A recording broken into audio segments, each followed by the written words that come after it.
जादुई शेर, बकरी, सांप और गुफा रक्षक। एक दिन की बात है। एक शेर जंगल घूमते घूमते एक गुफा के पास आता है। गुफा को देखकर उसे एक ख्याल आता है। लगता है इस गुफा में कोई नहीं रहता है। वैसे भी मेरा कोई घर नहीं है, तो मैं इस गुफा में ही रहने लगता हूँ। ऐसा सोचकर शेर गुफा के अंदर जाने लगता है, पर तभी वहाँ गुफा का रक्षक सामने आता है और वो शेर को रोकते हुए कहता है, रुक जाओ शेर, मैं इस गुफा का रक्षक हूँ और मेरी इस गुफा में तुम रहना तो दूर, एक कदम भी नहीं रख सकते, और अगर ऐसा किया तो इसका अंजाम बहुत बुरा होगा।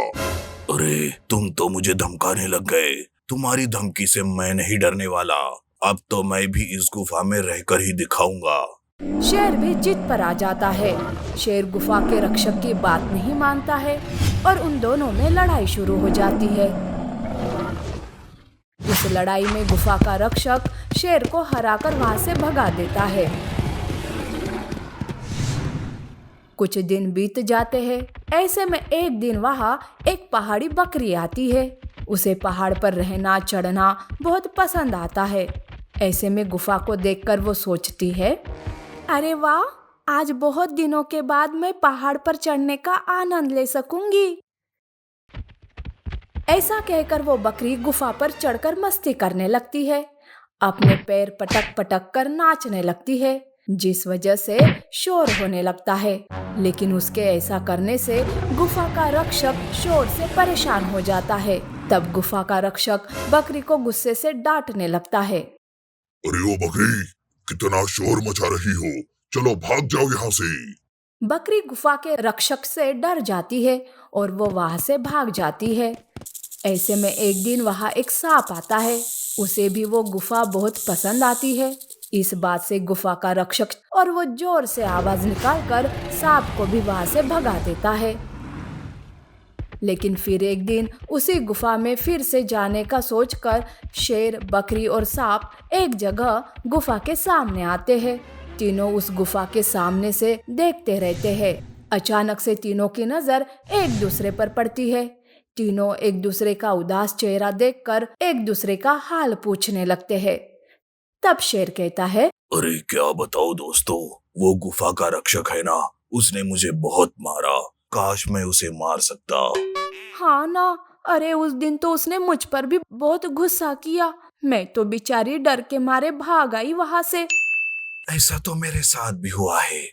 उस गुफा के रक्षक की आवाज बड़ी ही डरावनी है। वो तो किसी को भी उस गुफा के पास भी नहीं आने देता। काश मेरे पास कोई जादुई शक्तियां होती तो मैं उसे उस गुफा से ही बाहर निकाल देता। शेर और बकरी भी सांप की बातों में हाँ हाँ मिलाने लगते हैं कि तभी अचानक से आसमान से एक रोशनी उन तीनों के सामने प्रकट होती है। उस रोशनी के साथ एक जादुई मणि प्रकट हो जाता है। भगवान ने तुम तीनों की सुन ली है, इसीलिए मुझे यहाँ तुम्हारी मदद करने भेजा है भगवान ने। ये एक जादुई मणि है। इस मणि को छूते ही तुम तीनों एक हो जाओगे और उस गुफा के रक्षक का मुकाबला कर पाओगे। ऐसा कहकर वो रोशनी गायब हो जाती है। फिर शेर, बकरी और सांप एक साथ उस मणि को छूते हैं। जैसे ही वो जादुई मणि को छूते हैं, वो तीनों एक हो जाते हैं। उन तीनों का एक ही जादुई रूप बन जाता है। वो एक होकर गुफा के रक्षक के पास जाते हैं और उसे ललकारने लगते हैं। तब गुफा का रक्षक ये अलग ही रूप देखकर चकित हो जाता है, पर उनका ये रूप देखकर वो उन पर हंसने लगता है और कहता है,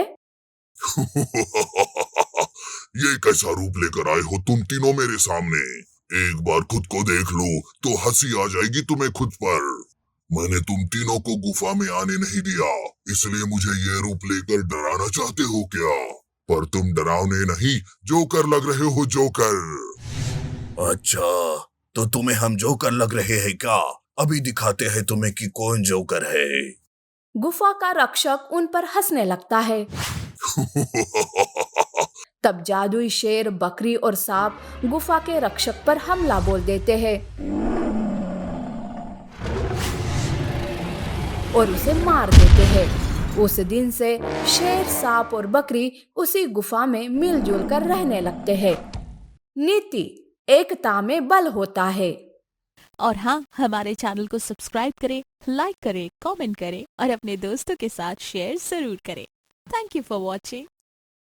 ब्लैक पैंथर ने मचाई जंगल में तबाही और सफेद बाघ ने लिया बदला। सफेद बाघ अपने पिता बाघ के साथ जंगल में शिकार करने घूम रहा था। तभी पीछे से ब्लैक पैंथर बाघ पर हमला करता है। बाघ को पलटवार करने का मौका ही नहीं मिलता और ब्लैक पैंथर के हमले में वो मारा जाता है। सफेद बाघ अपने पिता को खून से लथपथ देखकर डर के मारे रोने लगता है। तब ब्लैक पैंथर कहता है, अरे जा अपनी माँ से कह दो चुप कर अपना रोना धोना और तुम दोनों ये जंगल छोड़कर चले जाओ ताकि मैं इस जंगल का राजा बन सकूं। और अगर ऐसा नहीं हुआ तो मैं इस जंगल के जानवरों को एक एक करके मार डालूंगा। सफेद बाघ रोते हुए माँ के पास जाता है और सारी बात बताता है। बाघिन भी अपने पति को खोकर फूट फूट कर रोने लगती है, पर वो ब्लैक पैंथर की बात मानने से इनकार करती है। बेटा कुछ भी हो जाए, पर मैं उस ब्लैक पैंथर से डर के मारे ये जंगल छोड़कर नहीं जाऊंगी। और हाँ बेटा, अब तुम भी बिना डरे मुसीबत का सामना करना सीख लो। उधर बाघिन का फैसला ब्लैक पैंथर को पता चल जाता है। वो गुस्से में आकर जंगल के जानवरों पर हमला बोल देता है। ब्लैक पैंथर की दहशत मच जाती है जंगल में। ब्लैक पैंथर कहीं से अचानक आता और जानवरों का शिकार कर लेता था। बाघिन ब्लैक पैंथर की इस हरकत से बड़ी ही चिंतित हो जाती है कि तभी वहां दुखियारी हिरन आती है और कहती है, बाघिन जी, इस ब्लैक पैंथर से हम सबको बचाओ। काश आज बाघ जिंदा होते तो ये मुसीबत वो कभी जंगल में आने ही नहीं देते। कृपा कीजिए, नहीं तो हमें अपनी जान बचाने के लिए ये जंगल छोड़कर जाना पड़ेगा। हिरन की बातों से बाघिन अपने जंगल के लिए दुखी हो जाती है। ऐसे ही वक्त बीत जाता है। अब सफेद बाघ बड़ा हो चुका था। एक दिन वो पेड़ के नीचे बैठकर सोचते रहता है कि तभी वहां भालू आता है। वो उसे उसके परेशानी का कारण पूछता है। तब सफेद बाघ सारी हकीकत बताता है।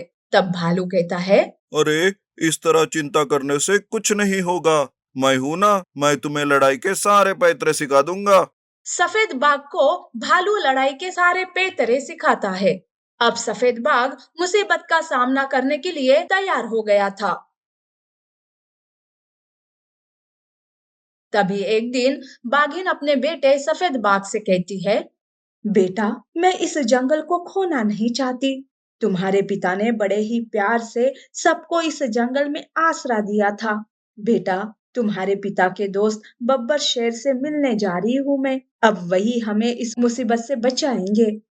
बाघिन बब्बर शेर की गुफा के पास आती है। तब वो बब्बर शेर और ब्लैक पैंथर को हंसते हुए बातें करते देख लेती है। उसे समझने में देरी नहीं लगती कि ब्लैक पैंथर को बब्बर शेर ने ही जंगल में तबाही मचाने के लिए भेजा था ताकि वो खुद जंगल का राजा बन सके।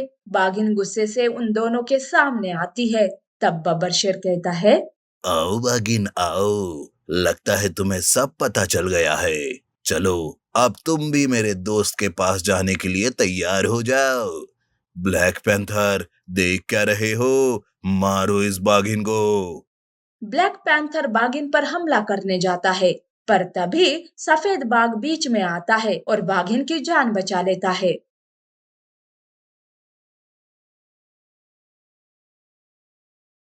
चील ने तुम दोनों को देख लिया था, उसने ही मुझे आगाह किया और मैं यहाँ चला आया। तो ये सब तुम्हारा प्लान था। तुमने मेरे पिता को मारा, अब मैं तुम्हें नहीं छोड़ूंगा। अब सफेद बाघ बिना डरे पूरी ताकत के साथ बब्बर शेर पर हमला करता है। बाघिन भी सफेद बाघ की मदद करती है और दोनों मिलकर बब्बर शेर को मार डालते हैं। इस तरह से सफेद बाघ ने अपने पिता का बदला पूरा किया